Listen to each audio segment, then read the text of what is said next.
It's my pleasure to welcome you now to our 9th and final seminar in our summer series, this series called and co-responsible. My name is Lenny DiLorenzo. I'm a member of the McGrath Institute for Church Life. I've joined in speaking at a couple of these previous seminars, and I'm happy to just be here to introduce our final seminar today. If you have missed some of the previous seminars or you want to visit them, revisit them, you can find the videos and accompanying resources for all the seminars at the site mcgrath.nd.edu/summer series. We hope you'll also think about sharing some of those resources with others. We also look forward to continuing this work, and we hope that you'll continue to work with us, and we'll look forward to opportunities to do that in the coming months and thereafter. We're ending today our final seminar in some ways where we began, which is that my colleague Claire Kilbane helped to formulate the idea for this summer series from the start, and she'll be our primary presenter for this final seminar. So there's a nice sort of poetic ending to that. So now it's my pleasure to introduce our presenter for today, Dr. Claire Kilbane. Claire serves as the Director of Research and Development for McGrath Theology Online and Senior Learning Desire at the McGrath Institute. Claire's background is in education, first as an educator in Catholic schools, and then through her graduate work in industrial design and technology, and finally a doctoral degree in education evaluation from the University of Virginia. Before Claire came to join us at Notre Dame, she was a tenured faculty member in education at Otterbein University and previously served on the faculty at the University of Amherst and Capital University. We're very fortunate to have her leading our seminar today, especially as I mentioned at the beginning that she was so instrumental in bringing the idea of this seminar and laying the foundation for this series from the very beginning. Her seminar is entitled Designing for Co-Responsibility. Claire, take it away. Thanks, Lenny. I'm going to share my screen. Hopefully that'll come through. I appreciate your introduction, and I especially appreciate being able to be part of this wonderful series of seminars all summer. It makes sense that this seminar would complete the set because this seminar is really about living out or operationalizing the ideas that have been explored and surfaced previously. So I'm very excited to be here with you today, and I hope that the time we spend together will be wonderful time for you. So today I have a number of goals, somewhat ambitious. The first goal I have is that you'll be able to understand how developing co-responsibility in the church unleashes God's design for the church as both the means and the goal of God's plan. The theology of co-responsibility that's been developed since the March conference and throughout these summer seminars has in a sense explored this design and made it more visible. For example, Dr. Cavadini has considered and clarified the roles of the ordained and common priesthoods, drawing from the words and writings of 3 popes at least, and many other theologians. An awareness of these roles is an important step forward because it allows different members of the church to understand how they might work together more powerfully and also grow in holiness while they do it. And in doing that, they can share responsibility for being the being and the mission of the church. But this is just the first step. To work together, common goals and what I'd call the rules and tools of engagement are also necessary. Or to put it a different way, to cooperate and collaborate, there needs to be an agreed upon destination and also the roadmap, weather conditions, vehicles, and fuels to get there. What we want to do is work within God's design with all we can muster. My second goal is that you'll have an opportunity to learn about some ideas and practices from the field of design that could be used and integrated within God's design for the church. I'll offer some practical resources and a basic working knowledge of how practices such as goal setting, strategic planning, and needs assessments can be used in your own setting. In this way, I hope to enable you to work as God's fellow workers for his kingdom. So the church will be able to further unfold and blossom. And in this way, through each one of us bringing both the design skills and the good news to our sphere, the church could become more of what she is. And third, I hope you'll appreciate how design principles and practices can assist initiatives that enable co-responsibility. In the middle of our session, we're going to have a treat, which is to meet our guests, Bob and Mary Ryan from Central Ohio, who developed a beautiful co-responsibility initiative in their own parish. And we'll learn more about that and consider how design was involved in it and would be involved in spreading that initiative to other parishes. So let's get started. Before we can understand what design is and how one goes about designing, it helps us to understand that design is a concept. It's more than just a practice or profession. It's a bigger overarching idea, and I think it's important to understand what a concept is to be able to fully appreciate what design is. So first, let's talk about concepts. A concept is a special type of mental construct that human beings use to classify what we encounter in life, including things we see, experiences we have, and more. We deal with concepts every day, but we don't think about them very much. And here's some examples of different concepts we might encounter, such as living things, energy, laws, and the like. We come to understand concepts from the very earliest days of our lives as we experience examples of a particular concept at times and across different circumstances. The more experiences we have, the more our understanding of concepts grows. We begin to understand the concept as we develop an appreciation for the characteristics different examples of that concept have in common. Those are called critical attributes. We also develop an understanding of the subclass or the examples of that larger concept by understanding their distinct characteristics. This is somewhat esoteric language, so let's bring this down to a more practical example. For example, let's take a living thing. This is a really important concept, and children have to learn what a living thing is. It's not just something nice to know, it actually guides their behavior. So for example, a parent would want a child to understand that a living thing is actually very different than a non-living thing. Take, for example, a stone or a stick and how it might be different than a kitten or a baby chick. This is very important stuff because you would certainly carry and hold and treat a kitten or a baby chick different than you would a rock or a stick. Over time and across circumstances, a child would begin to understand these critical attributes, that a living thing enters into and out of physical existence, that it exists in a state of change, that it requires a source of energy to keep existing, and that it responds to environmental stimuli.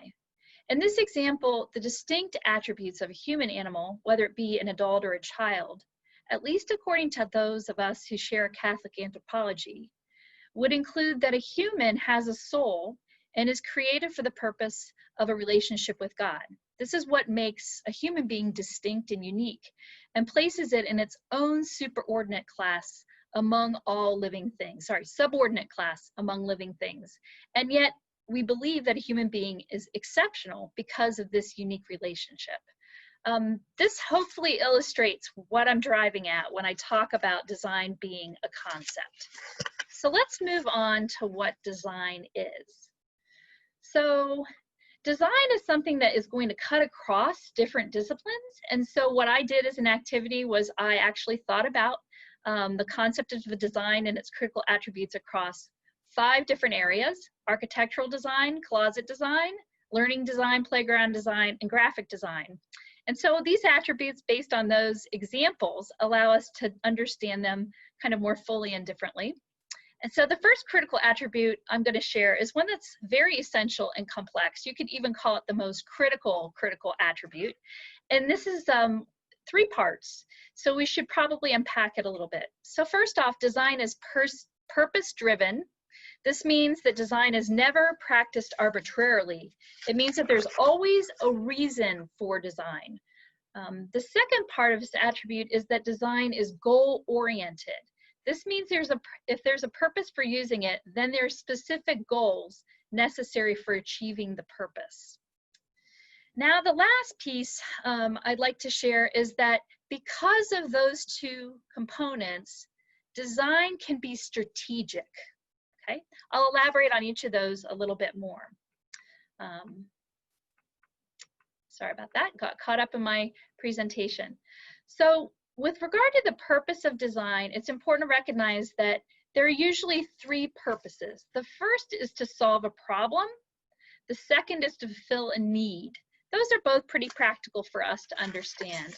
And I think the third attribute would not be something that a non-designer would include, but someone who is a designer understands how design is actually part of your identity and allows you to manifest that identity.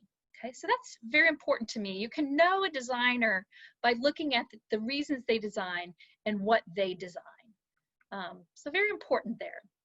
Although these critical attributes are important, I would say that the most important dimension of them is that they give order to design.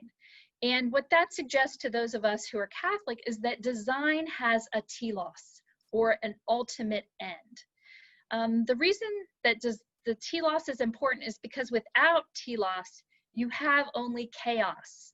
Chaos is the antithesis of design. That design has a telos means that design can be organized, strategic, and governed by a particular set of processes. Without a clear and well-articulated telos, it's impossible for multiple people to work together toward a common enterprise. But with one, it's possible. Without telos, collaborators would be confused, working against each other. But with one, they can do their part and engage in ways to move forward toward the end.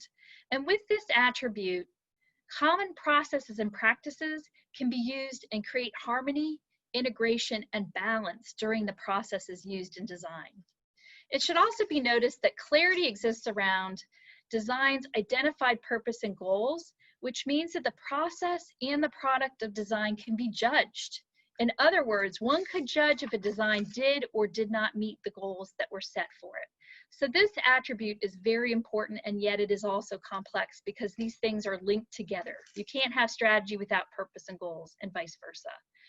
I should mention also that while purposes and goals for design are really important and often identified in advance, the design process would clarify and refine these initial goals. It may also uncover new goals that result in adjusting the process of design. This leads me to the second critical attribute of design, which is that it is characterized by an integral dynamic relationship between the product and the process, or the process and the product. The way something is designed affects what is created and vice versa.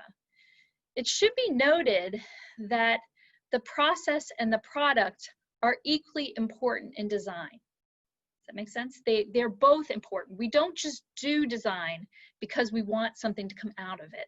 We recognize that what is achieved through the process of designing and in that process is actually, it's a product of its own. That stimulated activity, the engagement, the relationships, that those are an important part of what you're designing when you design. So before I move on, I think it's worth noting that in some design processes, especially many we deal with in the church, the product, everything is ordered around, is not an idea or a process or a thing. The telos is a set of desired conditions or a new reality, for example, maybe a community that loves and cares for each other as Christ does.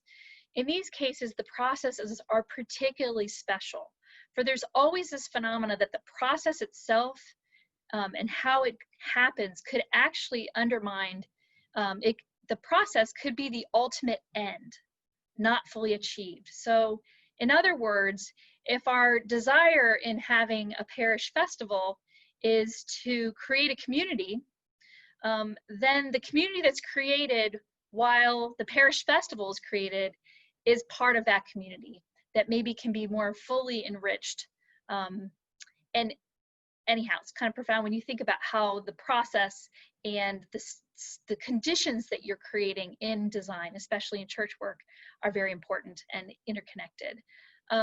So I think this is what is being described in my mind as I think about the church as both the means and the goal to God's plan, is that through our work as church, we are becoming church, and that is the goal. So anyhow, deep thoughts for a Wednesday afternoon.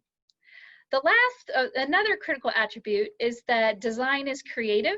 This is one I think is most easily understood by us. Anybody who has designed recognizes that it brings in to being a new idea, process, product, or set of conditions that didn't exist previously.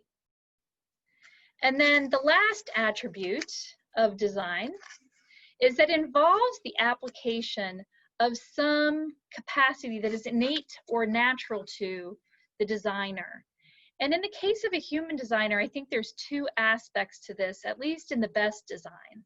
The first is the application of the designer's intellectual capacity. And this might include the research they've done themselves or accessed through someone else's work, the technologies they might develop, such as a particular set of problem-solving strategies, or maybe it's a strategic planning tool that's brought to improve the design process. And lastly, the expertise that the designer has developed.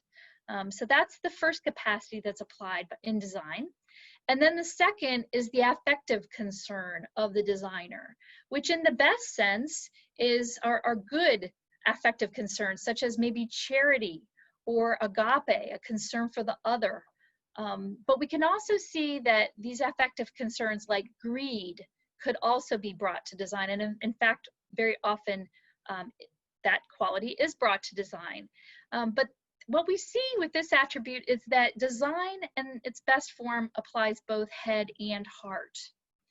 And here I'm going to use a local example of design, which I think is beautiful as an example of graphic design. And what you see here is the branding and the new public health materials that are being deployed across campus.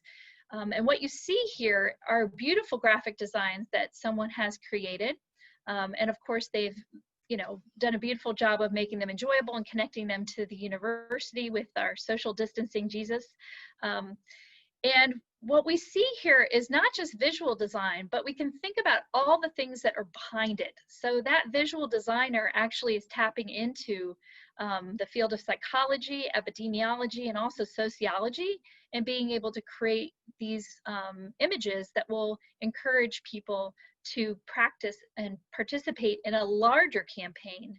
So what we see is that this example of a visual design is actually built within a larger integrated public health campaign, which is called HERE, which is hopefully going to engage the entire campus community, whether those be students or our building and cleaning staff or the community around the campus. It's going to encourage everyone to work together and participate together. And I think that this public health campaign is a great example of how there's a larger design that smaller designs fit in.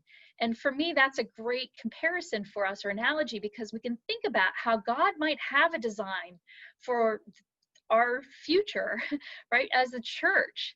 And that design suggests that the ordained priests and the common priests are both equally responsible for renewing all things in Christ. And so when we think about how we might work within God's design, it means that we should also think about our own design and how we can bring the best of what human beings have created to perfecting creation as God has designed it. So why is design important? Now that we know what it is, we should think a little bit about why it's important.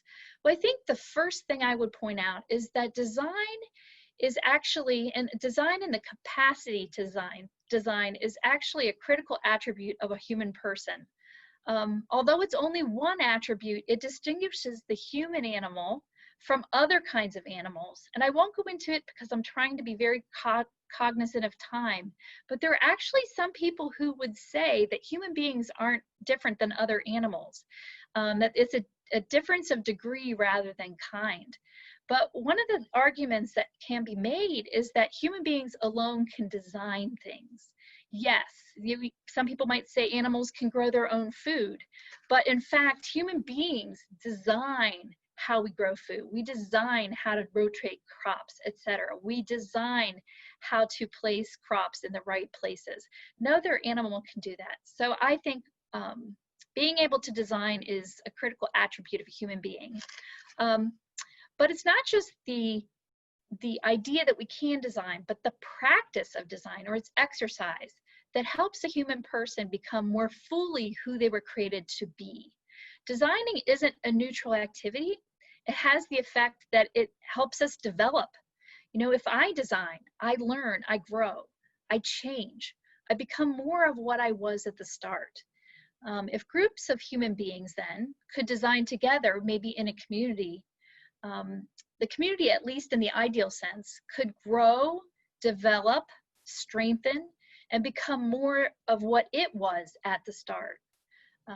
If we push it a little further, then maybe you can see how if groups in the church, groups of the faithful functioning as church and designing together, if they could do that, maybe they could help the church develop and progress and grow into more what the church was created to be.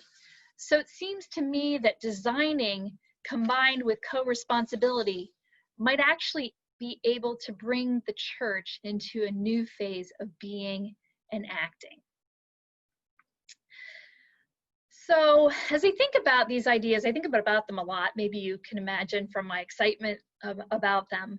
But when I'm designing myself and I look around at the things that other people have designed, and when I'm walking through especially beautiful places that I know God has designed and created, as I do this, I think about maybe one of the reasons that we're created in the image and likeness of God, or one of the ways that we're created in the image and likeness of God, is our capacity for design.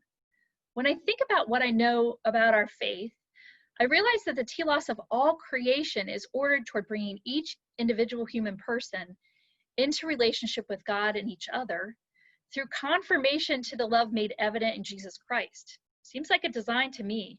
Further, I realize that everything God has created in this plan reveals this plan, including the conditions that made it possible for man to reject the terms of God's creation, which were radical intimacy and love, the events that demonstrated divine love could conquer sin, like God was in that, Jesus, the perfect man, acting to redeem the solidarity of the human race, and the creation of a church as the means to restore all things in Christ. It seems like there's a plan there. I also realize that what I know about God's actions reflect that the critical attributes of design, they reflect those attributes, especially the part about designing as an innate part of a designer's identity. We know that God is love. God is both divine love and divine reason. And we know this because it's expressed not just in his creation, but in his plan for creation. To me, this suggests that practicing design is not just a productive activity influencing the here and now, but also a way of influencing eternity. It could be a way that we could combine our work with the design of God's work in the church. And maybe in practicing that kind of design, we can conform ourselves more to God, who is both divine reason and also divine love. Now, I'm not a theologian. I made sure Lenny introduced me and clarified that I'm not. So don't misunderstand me. This is not proposing doctrine. It's merely offering you something to contemplate, that maybe when we design, it's a way of growing and developing and pleasing God. We're about to move on, but before we do that, I want to think a little bit about why design is so important right now. You know, if we imagine that God, for a moment, that God is a designer, if he was, then how would this particular moment in time fit into that design? I think we can recognize in the life of the church, there seems to be a pattern of significant things happening at particular times that suggest a larger plan. For example, smarter people than I am have suggested that maybe the timing of the life of Christ in history was due to the establishment of Roman trade routes, which ensured that for the first time in history, the gospel could really reach all ends of the earth. I consider that possibly part of a grand design. If that's not the case, how might we think about the present moment as being part of God's design? How might we work with it? Why might co-responsibility, an undeveloped gift of Vatican II, be surfacing now, all these years later, and as a direct response from the McGrath Institute to the clergy abuse crisis? I've thought about this many times over the last few months, about how providential it was that we had our Called and Co-Responsible conference just days before the campus and air traffic shut down. Why not before? Why now? And why during a global pandemic in the postmodern era? I wouldn't be a very good designer if I didn't recognize that this could be a very special moment in the life of the church, where there's both an unprecedented need and also an unprecedented opportunity for co-responsibility to develop. What if this particular moment in the church is the right one for unleashing the possibilities of co-responsibility precisely because of where needs and opportunities are, given our current conditions? What could it be that the pandemic offers people mental space and time to become more invested in the mission of the church? Or a need to connect with others who see things in the light of faith? Could this be happening now because there are no other or easier options for addressing the needs in and outside the church? Maybe it's because any time prior to this, members of the common priesthood would have lacked tools like Web 2.0 and expertise such as that from the field of design and to do what's required. Could it be that things had to get very bleak in the church for the possibility to even be viable? That dioceses would become bankrupt, that there would be a shortage of clergy, and the faithful would want to live their faith more now than ever? Would it happen with enough time to prepare for a new awakening of faith or a religious renaissance? Perhaps before society became so fragmented and people so disillusioned that they came searching in droves for the order and light our faith can offer them? I hope this may be true. If we look around, we can see that design is not only important in the church at this moment, but all over our nation and world. As I alluded to earlier, the conditions of the 21st century seem to demand that design be brought to heal what is broken. I often think about this passage from the Catechism and draw hope from it, convicted that God is privileging us to act in ways that bring about his providence, to complete the work of creation. Take the environment, for example. This is an email that was received by a teacher participating in our Institute's summer program on science and religion. I'm going to read it to you very quickly. My anxiety's been really bad lately about climate change, and I recently did a prayer reflection on it in religion. I keep seeing on social media that there's only 12 years left if we keep going the way we're going. I'm already making changes in my personal life. For my birthday next month, I'm asking my family and friends to donate to treesisters.org and other nature organizations instead of gifts. My mom told me when she was young, she talked to a nun about her fear of the world ending, and the nun told her that God would never let that happen. I'm reaching out to you because I want to know your opinion and what you think God will do. These are the concerns of our young people, and we need to be aware that they've only become worse in the last 6 months. And so I think one of the most important things that we can be offering our young people is this understanding that God does not cause these bad things to happen, but permits them to happen because of our dignity and because of the capacity we have to heal the things that we've broken. And I think this quote from the Catechism, not far after the previous quote, with infinite wisdom and goodness, and God freely willed to create the world in a state of journey toward its ultimate perfection. This is what God is allowing to happen, is he's allowing us to be participatory in bringing creation to perfection. And that's where we are right now in the world, and that's where we are in the church. And to me, as a designer, I see design as being instrumental in that. We need to recognize that there is a design that God has created, and we need to work to bring the best of human ability to perfecting that design. So those are my big ideas related to design. And now I'm going to introduce you to our guests, Bob and Mary Ryan from Columbus, Ohio. And I want to just frame a little understanding before they present. So what you're going to hear about is this absolutely beautiful co-responsibility initiative from Bob and Mary Ryan. And we're going to talk about it a little bit afterwards and how design factored into it and how redesigning it elsewhere would require the use of things like strategic planning, goal setting, and needs assessments. But now it is my very real privilege and pleasure to introduce you to Bob and Mary Ryan, and I'm going to let them take over the show now. Thanks, Claire. And thank you, Dr. Cavadini and the McGrath Institute for all of the great things that you're doing, all the great works that you're doing. It's a real honor to be with you today. And for the record, we are not theologians either, but don't tell our children, okay? Because we think we got them convinced we are. So as you mentioned, I'm Bob and this is Mary Jen. We're 1973 graduates of Notre Dame and St. Mary's. Mary Jen has her master's in education, and I have my CPA, and I'm owner of our 160-year-old family funeral business. We like to say we're in our 40s. We've been out of college for 47 years. We've been married for 46. Our oldest child is 45. We lived in the same house for 40 years, and we live on the east side of Columbus, Ohio, in the same parish at St. Catherine of Siena for 40 years. You know, we wanted a big family, and God gave us many blessings, 11. We have 11 children. We have 14 grandchildren.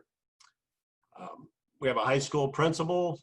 We have a funeral director, a CPA, a doctor, landscaper, a Holy Cross priest, a high school math teacher, grade school principal, Holy Cross seminarian, nurse practitioner, and our youngest daughter, Megan, is an assistant teacher at the Ohio State University Nysong Center Child Care Center.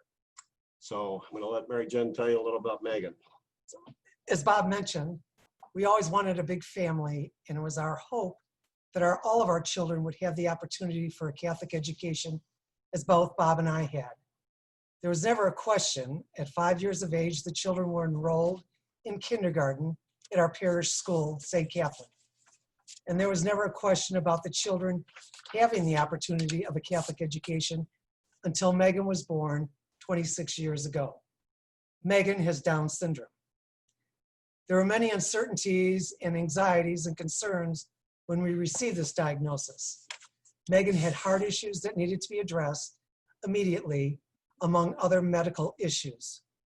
We focused on these pressing issues, but in the back of our minds, we were looking ahead to Meg's education and what that would look like. We certainly wanted her to have the same opportunities that the other 10 children did. We had 5 years to figure this out. We looked at a number of different schools for Megan, and there were many good non-faith-based educational opportunities for her, but we kept coming back to the possibility of having Meg enroll at St. Catherine's, where all her siblings and her friends attended. So after 5 years of research, prayers, and an abundant amount of faith, Bob and I made an appointment to meet with the principal, who at that time was Margaret Crabtree, to discuss the possibility of Megan enrolling at St. Catherine's. We had come up with a long list of pros and cons, as you well can imagine, for this proposed journey. But before we could go through all of them, Margaret Crabtree looked at us and very intentionally said, "We have been waiting for Megan." She continued to say that Megan will do more for us than we can ever do for her. Every time I think of that, I get choked up. It's such a beautiful moment, and knew that God was truly walking with us then.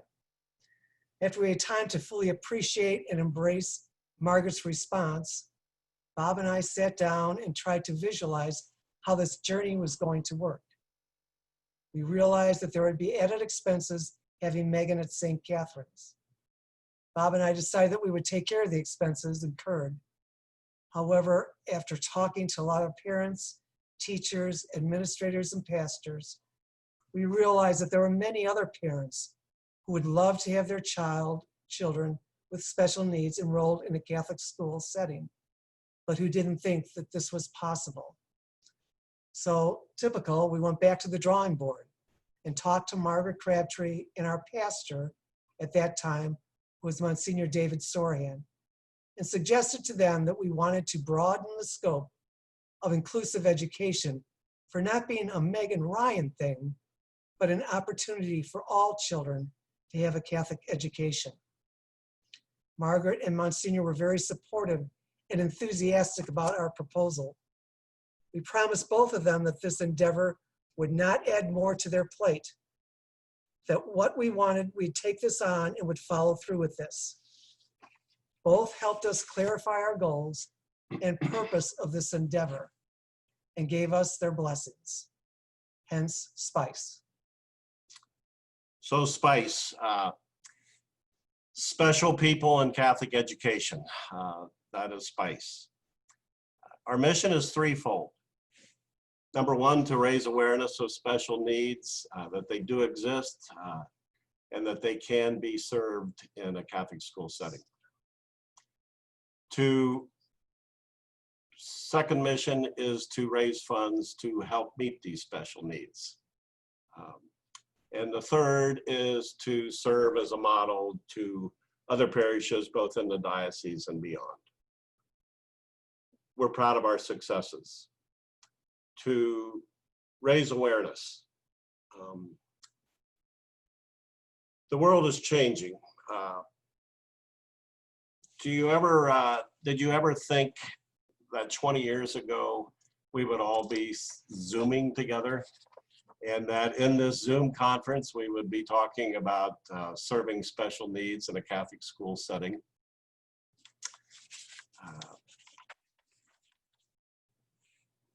Is SPICE responsible for some of these changes? Maybe in part, but SPICE has helped create a culture in our Catholic schools here in this diocese, and we feel beyond, where people realize that we are all different, yet we are all parts of the same family, and that those with special needs can be served, and that those with special needs know that they're not alone. SPICE second mission is to help raise funds to help serve these special needs.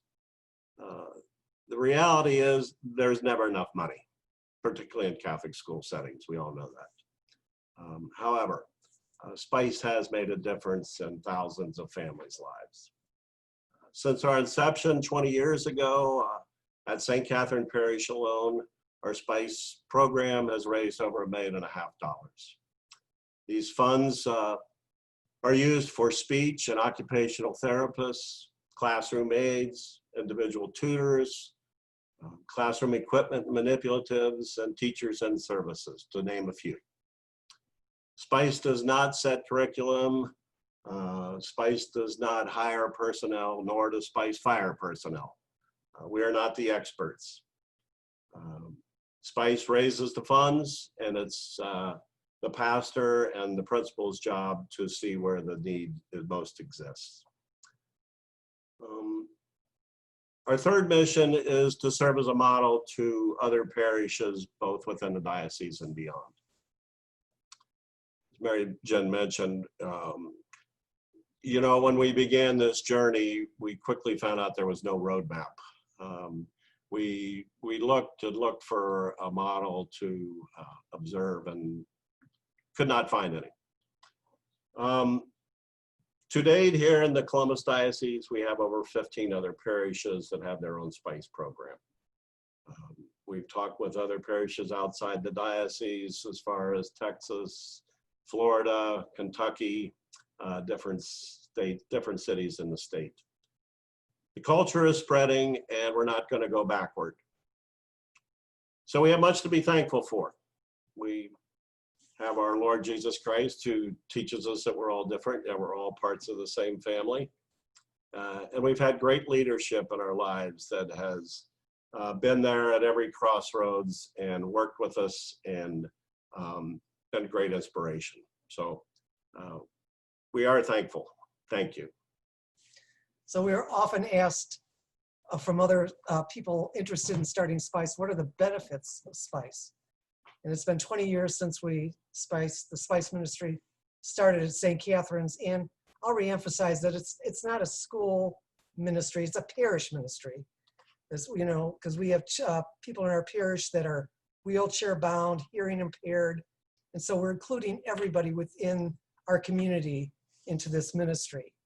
But to us, the benefits of Spice is success of Spice can't be measured by the amount of dollars raised or number of parishes involved, but rather by the fact that we feel a culture now exists where special needs can be recognized and served in a Catholic setting, and that those families and individuals with special needs know that they are not alone.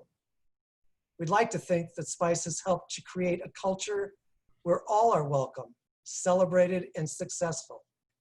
Every year, the Columbus Diocese has a massive inclusion, which highlights and celebrates all of us, especially those with special needs. Our hope is that Spice continues to emphasize that through our differences, we are able to enrich the lives around us. The children that learn together also learn to live together. That every person is someone that God has created. That as a church, we have been instructed to teach all God's children, not just those with blue eyes and blonde hair. Whether we are Catholic educators or Catholic parents, we all are charged with the mission to teach as Jesus did. A very exciting challenge and also an awesome responsibility. Thank you. To finish Megan's story, I don't want to leave you hanging for darling Megan. Megan graduated from St. Catherine's. She went on to Bishop Hartley High School, where we helped start an inclusive education program there. Megan was also the homecoming queen of Bishop Hartley.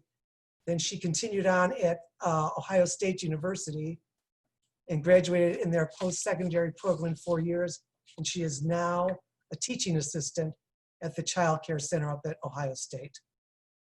Thanks. It's been a great journey. God has put plenty of great people in our lives. Thank you. Thank you. Thanks for what you're doing. Thanks, Bob and Mary. I made sure to put the picture of Megan finding out about her election as homecoming queen and her picture at the center of the court up on the screen for everybody to enjoy. Just a beautiful moment, and more importantly, just a beautiful person, Megan Ryan. So I'll take that down here, and I'm going to put up just right now, if anybody is interested, there is more in-depth information about Spice, and Bob and Mary will stick around and answer questions if you have specific questions about Spice in just a moment. But if you're interested, there's just a little bit of information. I want to first off point out that Bob and Mary are in the headquarters of Spice, which happens to be their kitchen. It's where all the mailings come from, I bet, and where a lot of the planning occurred around family meals. The highlight of fundraising for Spice at St. Catherine's is their St. Patrick's Day party, which is a wonderful event for all those who've been lucky enough to attend.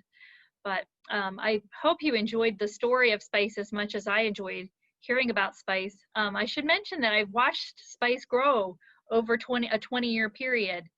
And one of the things that is most beautiful to me, and one of the reasons I wanted to elevate and highlight Bob and Mary's work, as well as the parish of St. Catherine's work, is because it is about including everyone.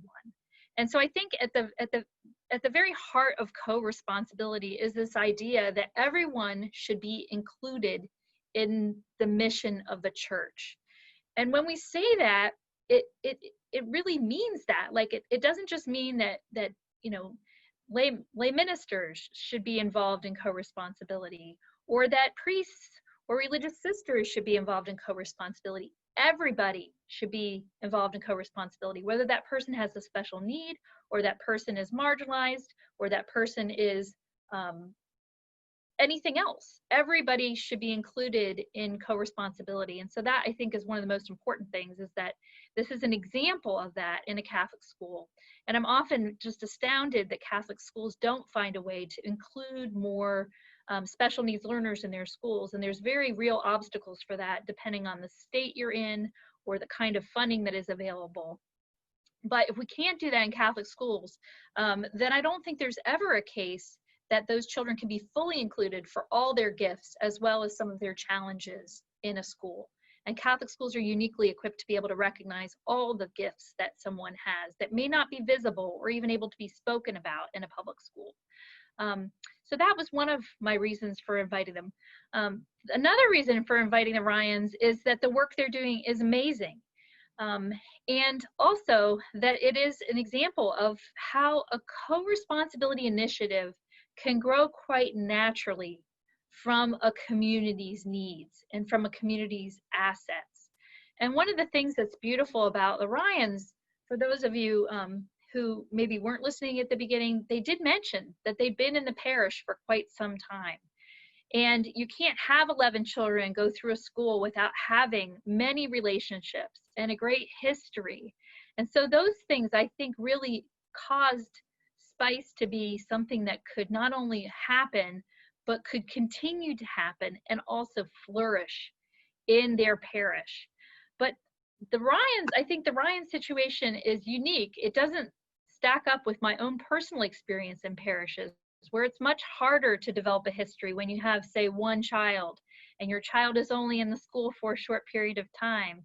Or maybe you're a person that doesn't have that many personal connections with the parish. And so one of the things I wanted to highlight with the Ryans initiative is that what happened very organically, not without effort, and not without some design strategies, but what happened more organically and naturally in St. Catherine's would take a very different degree of design work in another parish, if that makes sense. So St. Bridget of Kildare is another parish in the Columbus area, and that school also has a SPICE program.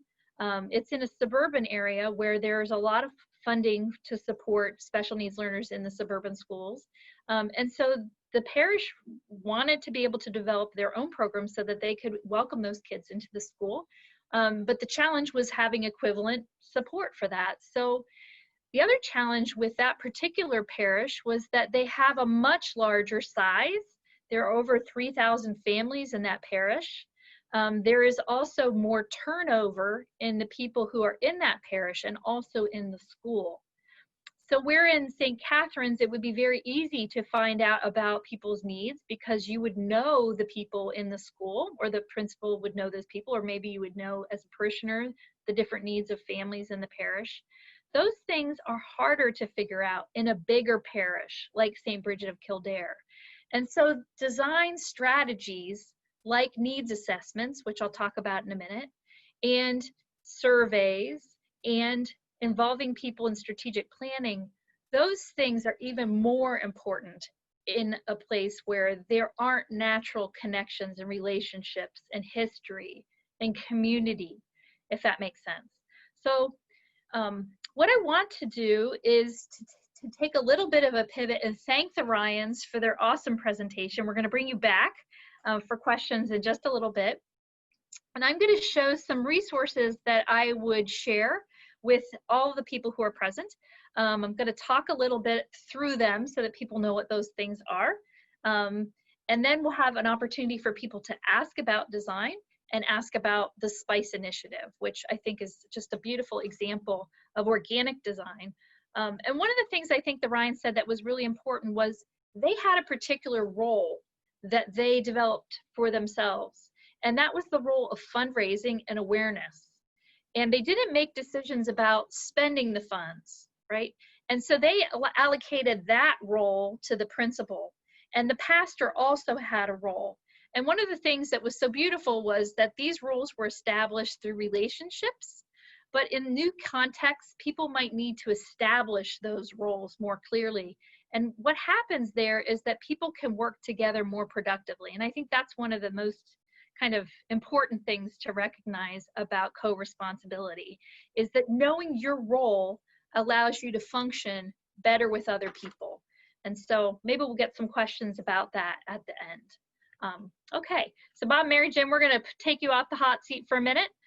Thank you so much for your presentation. It's just wonderful. Every time I hear about spice, I just want to crow about it from the mountaintops. So, okay, so now I'm going to direct people's attention to the chat window, because in the chat window, I think there should be a link that is going to take you to a single document that has numerous worksheets. So this first few pages of the worksheet is a strategic planning worksheet.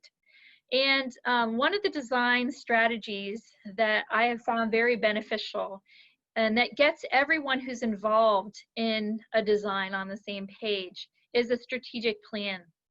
And any initiative, whether it happens at the outset or whether it's something that's added once in a normal and kind of organic initiative bubbles up, it's going to help people understand where you're headed. And so the components of this worksheet, like the process of filling this out, is going to help a group planning develop more cohesion and more purpose and more of a sense of roles. And it's also going to allow them to come out with a plan, a product that can help bring the conditions or the idea or the product that they want to develop into being.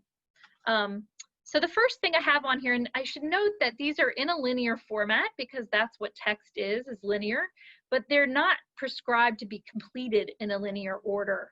So for me, it makes sense in reading that the mission of an initiative would be first, but that might not be what you start with when you're planning a co-responsibility initiative. So here you just see that there's a mission statement that kind of captures the essence of things. So for example, Spice's mission, they probably have one, but my imagination says that it would probably include the essence, just the absolute bare minimum that captures it maybe in one sentence, such as supporting the inclusion of all God's children through raising funds and awareness of special needs learners. It captures it in a pithy statement. The second piece that goes into a strategic plan is generally the vision. And the vision, that word is chosen intentionally because what you want to do is create a description that allows someone to see what would be achieved through the initiative. And in that statement, if you can get someone to see it, you're going to get more people heading in the right direction, and you're going to be able to inspire people to join you and to do their part in making that vision a reality. So there's a space there for you to think through that.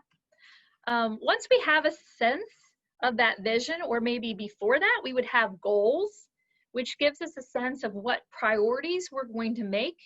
And I mentioned earlier that any church initiative should recognize that the process that is involved in it and the product or what comes out of it are related. And in some cases, they're the same thing, like with the Parish Festival. So what you want to think about is how there might be goals, not just related to what's coming out or the outcomes, but the goals that might be needing to be addressed in the process. So maybe one of the goals, it's not just an outcome, but also part of the process is we're going to build relationships. We're going to build positive relationships, hopefully, through the work. And so that the goals there would allow you in a strategic planning group, whether that just involved parents, or maybe it involves parents and children, or ministers, or the pastor, or the associate pastor, they would all be involved in formulating those goals. And I think one of the things that might be worth exploring is what people, the different roles people have in a co-responsibility initiative. I think sometimes, understandably, leaders in parishes are concerned that they have to be involved in everything. With the strategic planning process, it might be that their time could be best utilized in developing the goals and approving the rest, but not necessarily in having to develop the entire strategic plan, if that makes sense. And in that way, there could be coordination and collaboration, but there would be a way of having oversight without having to execute everything. And that is, I think sometimes resistance at the leadership level comes from this worry that they don't have control over everything that's happening, but they have accountability for it. And so I think the strategic planning process can make things more visible and clear and assist in maybe promoting the readiness or willingness of a leader to support an initiative that might not be their own. After the goals are brainstormed, and an action plan is developed that explains how a vision can be achieved. And as part of that action plan, it helps to think about who's involved in the initiative and what their roles are. So there's a space there. Oftentimes, we're trying to accomplish things in phases. Sometimes they happen naturally and we aren't really thinking too much further ahead. I think for the Ryans, they probably never imagined that when they developed SPICE, they not only would be creating something for their parish, but maybe creating a model that is then replicated in other parishes. And so if they thought through it from the beginning with that expectation, they may have divided SPICE into several phases. So for example, phase 1 might have been developing SPICE at St. Catherine's. Phase 2 might have been developing SPICE as a model that could be flexibly adjusted and localized for different parishes. And phase 3 might be something else, who knows what. But if your initiative has multiple phases, it helps to think through those at this point. And then listing resources that are available is helpful. Incentives or things that encourage people to move forward. An inventory of some of the skills and knowledge that need to be gained or that maybe exist. And then a timeline that breaks the phases into discrete tasks with a clear expectation of who's doing what can really facilitate forward progress toward making that vision a reality. It usually helps to have a sense of how you'll measure whether the goals have been met, and if there are specific principles that are going to guide the interactions or the processes that are happening. And then lastly, it doesn't hurt to have a patron to entrust your initiative to, and a prayer that everyone who's involved in that, and also involved in supporting prayer, like it's supporting if they're not directly involved, a prayer that the parish or a group could pray to support its efforts. As part of a strategic planning initiative, it helps to know if the goals that you set are actually meeting needs that exist. And surveys or needs assessments that inquire out to a community about what the needs in a community are can be very, very helpful. So for example, I once remember Bob Ryan saying that there was a recognition that Meg had special needs. But what they didn't understand is how many other children had special needs. And so sometimes things like a needs assessment, asking the parish to respond, or the parents of children in the parish to respond, what are the needs that your children have? And what might we do to better meet those? You get real data, and then what that does is it makes sure that you're grounding the plans for the initiative in what is actually true versus what you think might be the case. If you're going to conduct a survey, there's a lot of great tips in this document that gives you a sense of how to get better data to work with. So for example, don't ask people too many questions, they won't finish it. Or make sure you're asking questions in a way people understand them, etc. Those are there for your reference for later. Okay, and then if you were trying to construct a needs assessment, it would be a good idea to think through the different aspects in this needs assessment construction worksheet. So this is tied to your strategic plan, but the idea is that either before or perhaps during the strategic plan, actually inquiring among the audience or the group that you're trying to work with or help might be a good idea, okay? I think that I've created these intentionally for the purpose of you being able to engage with those personally, and being able to answer some of the questions you may have on them, but I'd be happy to answer questions after we're finished about those. I won't get into the audience analysis worksheet, but that does help you communicate with the audience that you might be trying to get support from for your initiative. Okay, trying to keep to our schedule, and right now we're about at the point where we want to take questions and answers. We have about 15 minutes remaining in our session, so I'm going to stop sharing, and we're going to encourage the Ryans to come back. I think they're still there, they never left. But we'd love to solicit any questions that people might have. What advice would you give to parents whose Catholic school is resistant to welcoming special needs children. We were very, very, very blessed having a pastor and principal who are way on board. But we have worked with other parishes that hasn't been the same situation. And unless you get them on board, inclusion in a Catholic school is not going to work.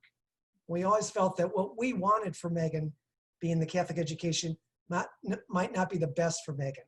And we certainly didn't want her in a school that didn't, in essence, want her. You know, our encouragement to other parents is to keep working with the pastor and principal.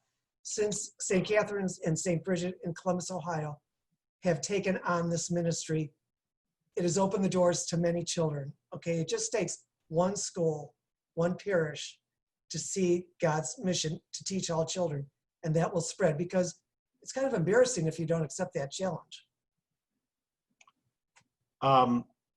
We love to travel. We're always happy to come talk to pastors and principals. You know, and our journey, it's really been interesting.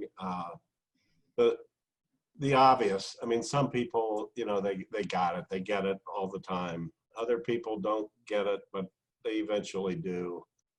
And the sad part is, and the realization is, some people just aren't going to get it, which I don't know. Maybe, I guess prayer is probably the biggest thing that you can do sometimes, or look for another parish. Those are good points. I'm going to make one too, and I would simply say that having graduated from 16 years of Catholic schools, I was struck that the first person I knew with special needs was my cousin, who's Megan Ryan.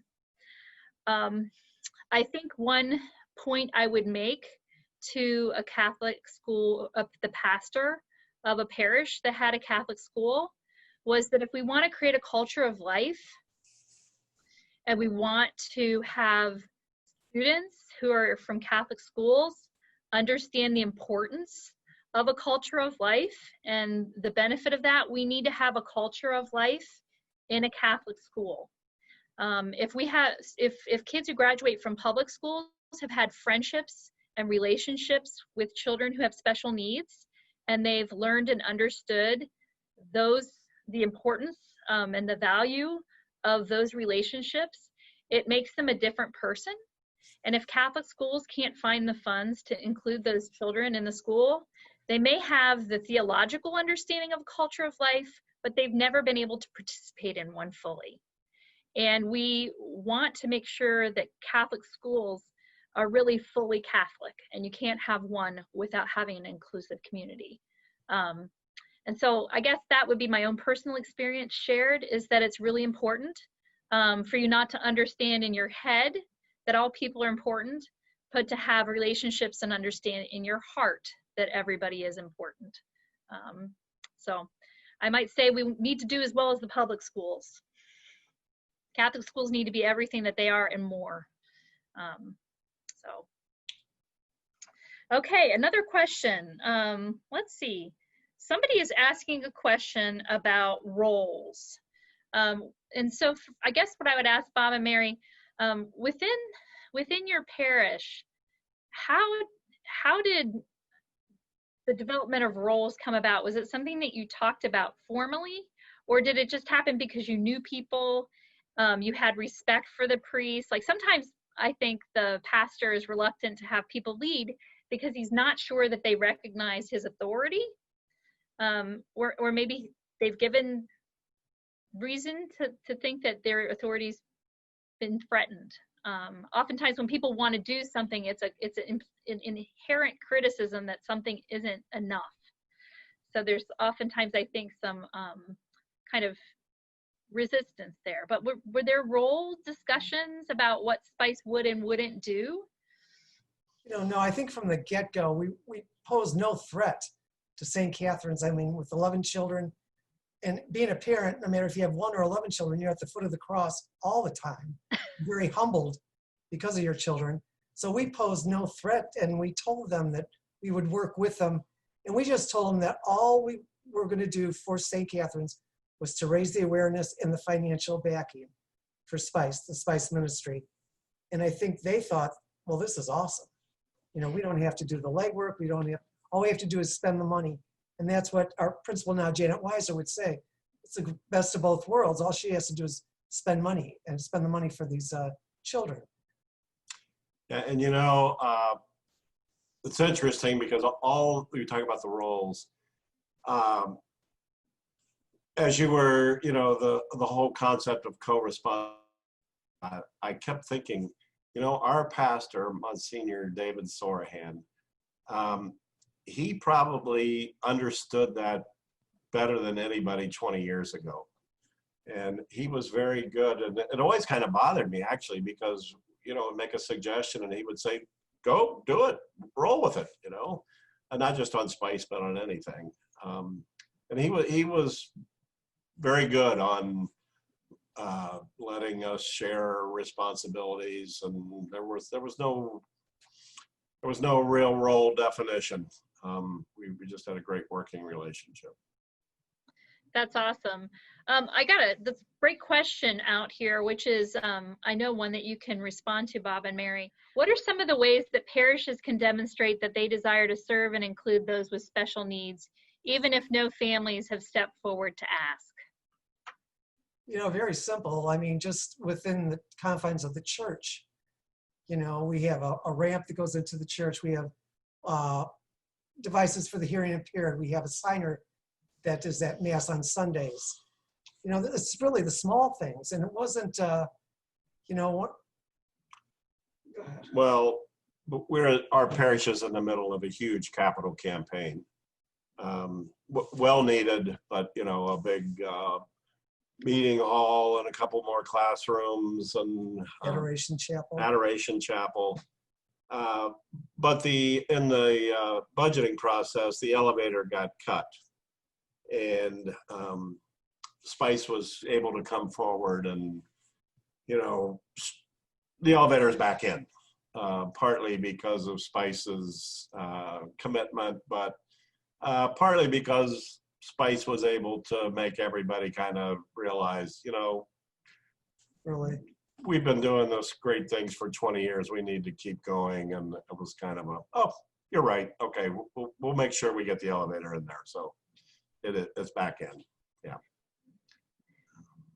That's great. And the elevator in another parish was a make or break for whether Spice happened there or not. We have a connection where a family was actually willing to offer an elevator to make it possible for a child to attend the school, but it wasn't the money. What broke down in the end was the willingness of people to engage and participate in being inclusive. And so for me, it's one of those moments where, like, the church is more than just our parish. The church is all the parts of the body. And so that's where I do think if there is a culture in a diocese that has begun to include people with special needs, it makes it easier for other people to be engaged and to do the same, because they have examples and they have people who they can ask for help and expertise sharing from. But it also makes it harder to resist being part of that. So for me, that tension is a good one because it challenges us all to become more of who we are created to be within the church. I think we're almost done with our time. And what I wanted to do is to see if our director, John Cavadini, who's been part of the seminar today, has any concluding ideas or thoughts or contributions as we wrap up this amazing summer seminar series. John, are you out there still? I'm here. I don't have any really big ideas, but I did try to offer some in the chat based on your presentation in response to the question about Christine Bagel's question about a situation with an unwilling pastor. And I think that I thought that idea of roles, possibly could help, because once you make someone aware they don't have to do everything, and you're committed to doing, let's say, A, B, C, and D, and then you have kind of stages in which something evolves, and you make sure they know their input will be welcome at those critical stages. Maybe that laying it out that way helps. And I also thought that the stages themselves, in the concept of design, they could be starting, with smaller things, what someone maybe feels are more manageable, and a success then with those maybe leads to more confidence. So those were just things I thought of applying what Claire had said. I guess overall, the concept of co-responsibility, I think, is very well exhibited here. And this is real leadership in the church. It's not fake leadership. It's, and I think it's it's actual leadership as opposed to what sometimes we might have in our heads what leadership is, but this is real leadership. It's co-responsibility for the being and acting of the church. So I want to end with that thought too. Thank you so much, John, for sharing that with us. And thank you for inspiring this seminar series. It's just been a lot of fun to tune into personally all summer. Well, I think that leaves us with very few final responsibilities. One of the responsibilities we have is to thank the Ryans for their work to include people in their parish and to give us a model of co-responsibility to live up to and for other parishes to emulate and to learn from. So thank you for that, as well as being part of our seminar today. And I'd also like to thank Lenny and the team at the McGrath Institute and our wonderful participants and our viewers today in the seminar for being part of this event.